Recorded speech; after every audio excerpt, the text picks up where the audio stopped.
Parce que la parole de Dieu, dans Josué, chapitre 6, quand la trompette a sonné, on a fait sonner 7 fois la trompette. Et ils ont tourné la ville 7 fois. Ils ont tourné la première fois, et puis ils ont tourné la deuxième fois, ainsi la troisième fois, la quatrième, la cinquième, la sixième fois, et la septième fois. Dieu a dit à Josué de sonner la trompette 7 fois, et quand la dernière trompette va sonner, quand la septième trompette va sonner, qui est la dernière trompette, quand elle va sonner, que toute personne qui a une bouche commence à crier et crie, et les murs vont tomber. Et ça s'est ainsi passé. C'est ce qu'on va faire. J'espère qu'il va y arriver. Je vais lui demander de sonner la trompette la première fois. Quand il va sonner, vous allez lever le téléphone. Mais gardez le silence. Qu'il n'y ait personne qui parle. Et la deuxième fois, ne dites rien. Jusqu'à...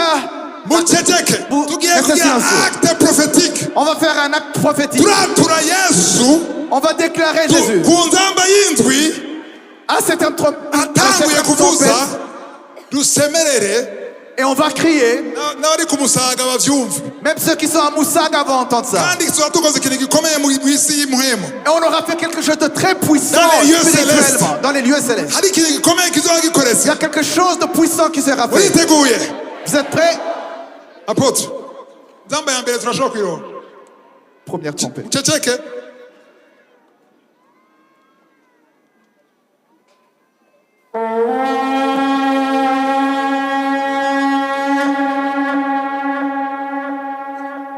Ya kabiri.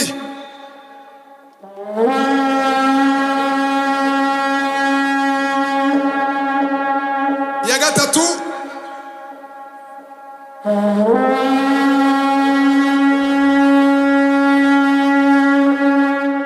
Ya kane.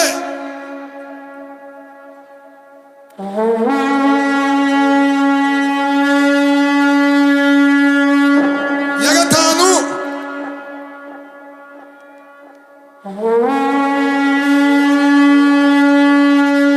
gatanu. Ya gatandatu.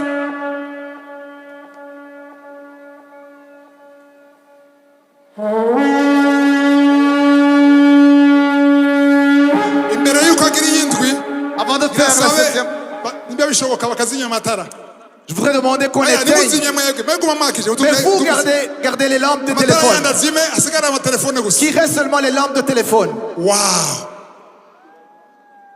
Ayandi nazime, nimuzimye ayandi. Mais éteignez les autres lumières, sauf les téléphones. Mwitegure. Préparez-vous. Yabwiye Yosuwa. Il a dit à Josué, Iyindwi niyavuga. quand la septième trompette va sonner, Nimurindire ko nza kubabwira. n'attendez pas que je vous dise. Inguvu zosigaranye zose. Toutes les forces qui te restent, Semere n'inguvu zawe tu vas zose. crier de toutes tes forces. Kandi hari abantu baza gukira izindi ndwara. Il y a des gens qui vont encore être guéris. Muri ako karuru. Dans ces cris, Hari amadeliverance agira abe. il y aura des délivrances. Muri ako karuru. Dans ces cris, Hari abamarayika bari ngaha. il y a des anges qui sont ici, Bagira bigaragaze. qui vont se manifester. Muri ako karuru. Dans ces cris, Duceceke.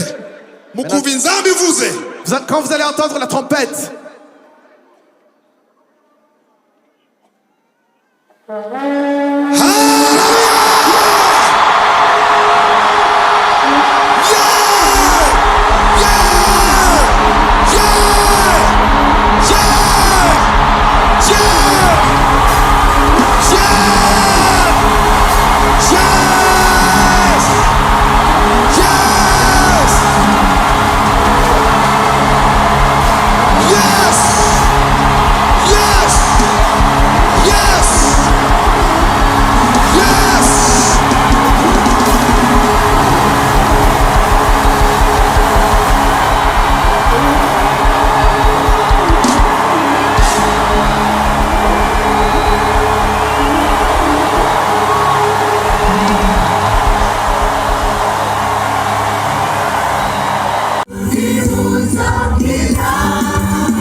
croix. tugira dusabe Yesu Et nous allons demander à Jésus kwaba umwami pour qu'il soit le roi w'Uburundi. du Burundi.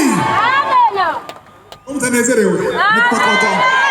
Ushaka ko Yesu ari umwami w'Uburundi? Est-ce que tu ne veux pas ça? Yesu aganze mu Burundi. Qu'il règne au Burundi.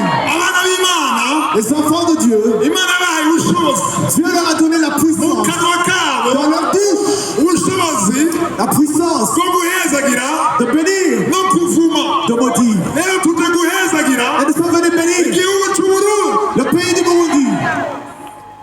Ndabwira muzama asubiramo.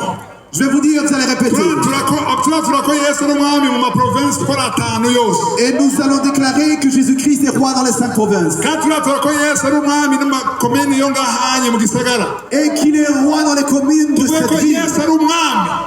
Qu'il est roi. Amen. Kuko isire y'ikirere Parce que dans le monde spirituel, hari abami bandi. il y a d'autres rois. Dushaka bari abami yo mw'isi Nous voulons que ces rois-là, itaboneka qui ne se voient pas, bariko baratwumva, ils sont en train de nous entendre, bumve ko qu'ils entendent hari umwami mu Burundi qu'il y a un autre yitwa Yesu Kristo. Tubivuge mu kwizera, Et nous allons le dire dans la foi. tuvyature Nous allons le déclarer. imigambi ya Satani yose Tout le plan du diable yo mu Burundi sur le monde yo konona igihugu pour détruire le pays, turavuga tuyisambuye nous allons le détruire yatuye mu kwizera par la foi ko Yesu ari umwami. que Jésus-Christ est roi. Imana ishimwe. Sois loué. Ninde mwami w'Uburundi? Roi du Burundi. Mubivuga neza sinavyumva. Dites-le. Ninde mwami w'Uburundi? Roi du Burundi. Ninde mwami w'Ubujumbura? Ninde mwami wa Gitega? Ninde mwami wa Burunga? Ninde mwami wa Butanyerera? Ninde mwami wa Buhumuza? Haleluya! Ninde mwami wa Bubanza? Ninde mwami wa Kinanyana? Ninde mwami wa Cibitoke? Ninde mwami wa Isare? Ninde mwami wa Manda? Ninde mwami wa Mugere? Ninde mwami wa Mugina?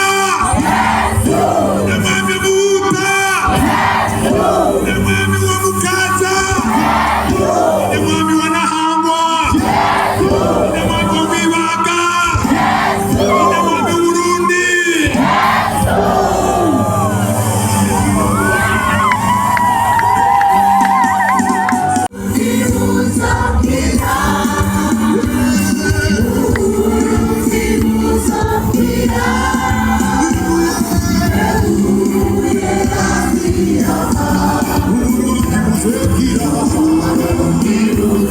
Thank you.